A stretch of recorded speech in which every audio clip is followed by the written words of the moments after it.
Ce jour, aux environs de midi, nous avons été informés de la tenue d'une réunion du bureau de l'Assemblée nationale.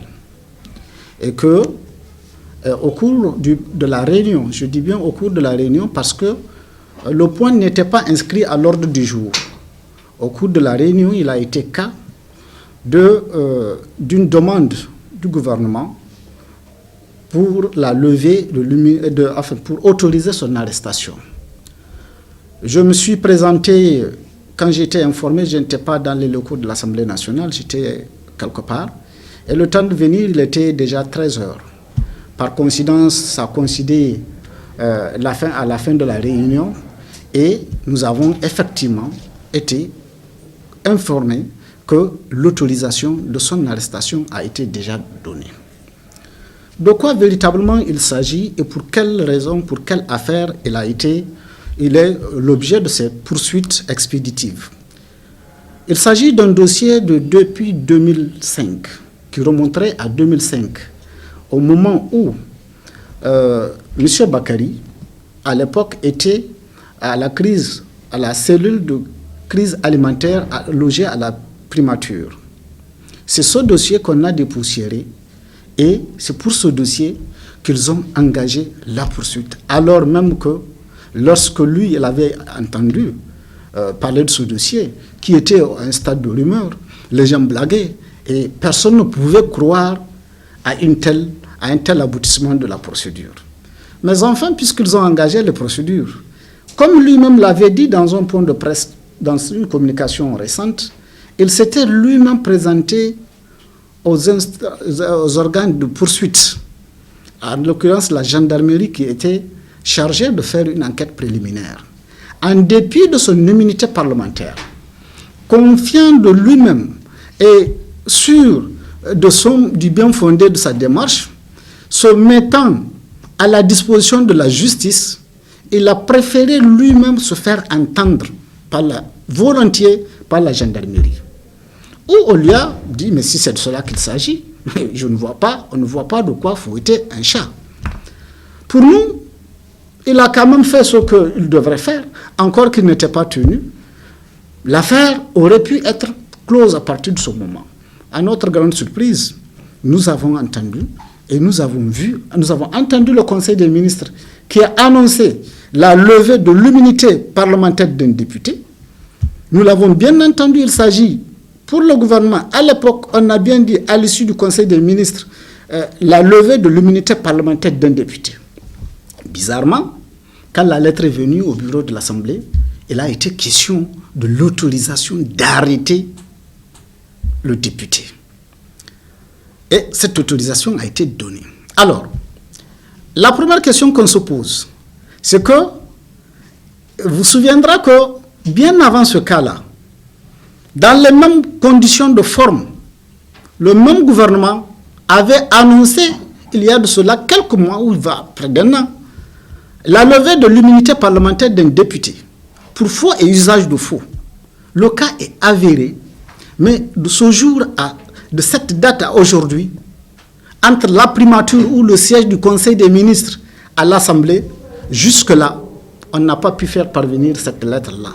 En tout cas, elle n'est pas parvenue au bureau de l'Assemblée nationale. Et il s'est passé combien de sessions? Ça n'a pas été fait. Je me pose la question de savoir pour quelle raison, pour quelle pertinence, pour quelle urgence, le cas de Bakary, qui date de 10 ans en arrière, a fait l'objet d'une telle célérité dans la poursuite pour parvenir à l'Assemblée et que le bureau de l'Assemblée puisse autoriser dans les conditions que tout le monde sait. Ça, c'est un. Deuxième chose, des députés ou des gens qui étaient députés, ou même des députés qui sont toujours là, ont fait l'objet de levée d'immunité parlementaire depuis avril 2012. À ce jour, depuis la levée de leur immunité, aucune poursuite n'a été engagée contre eux.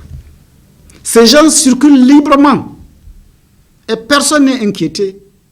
Mais c'est aujourd'hui le cas de Bakary, qui est président de surcroît d'un groupe parlementaire qui fait l'objet d'arrestation. Je me pose la question sur la moralité de telle procédure.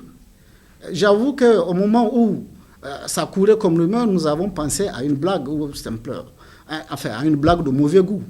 Mais au lieu de blague, voilà la réalité à laquelle on est confronté et voilà ce qui nous a été servi par le gouvernement de Mohamed Issoufou.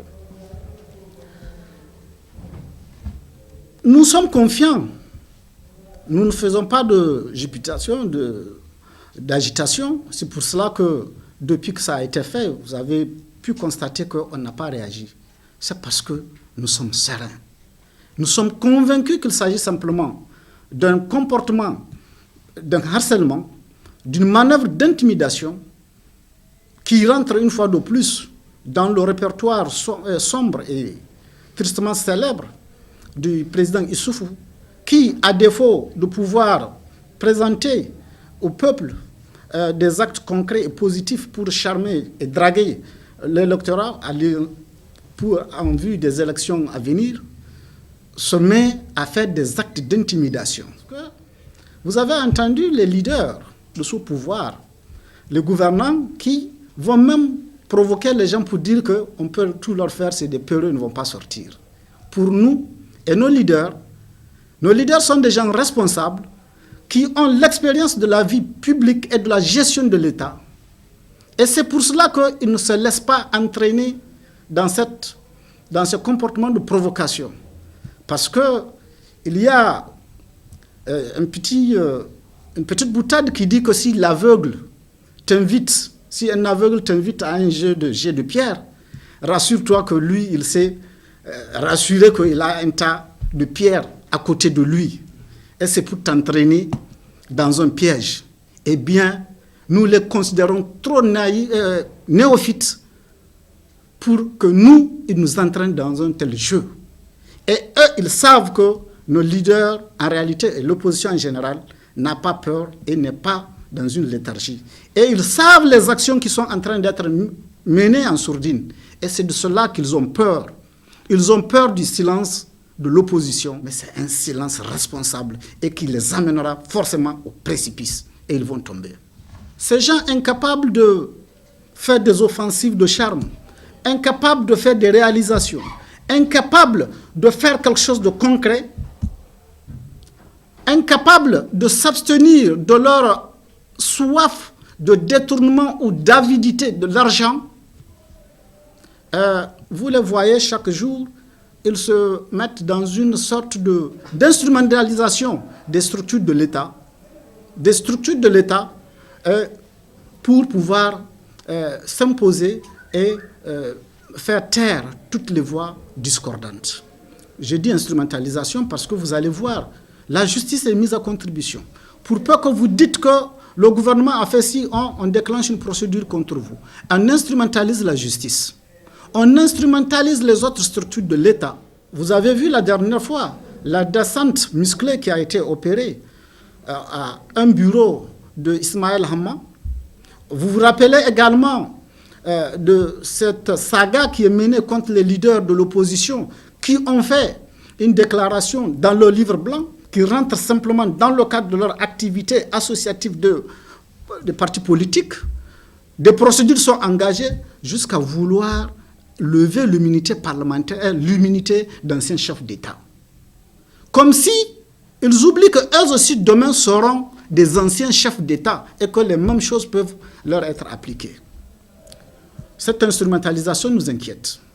Nous disons que nous nous inquiétons de ce genre de situation et qui, au lieu de s'occuper des vrais problèmes du moment, ils dévient pour s'occuper d'autres choses, pour détourner l'opinion. Deuxième aspect de cette juridisation ou de la vie politique, deuxième aspect de nos inquiétudes, c'est qu'au lieu de s'occuper des vrais problèmes, aujourd'hui, le vrai problème, c'est l'organisation des élections prochaines.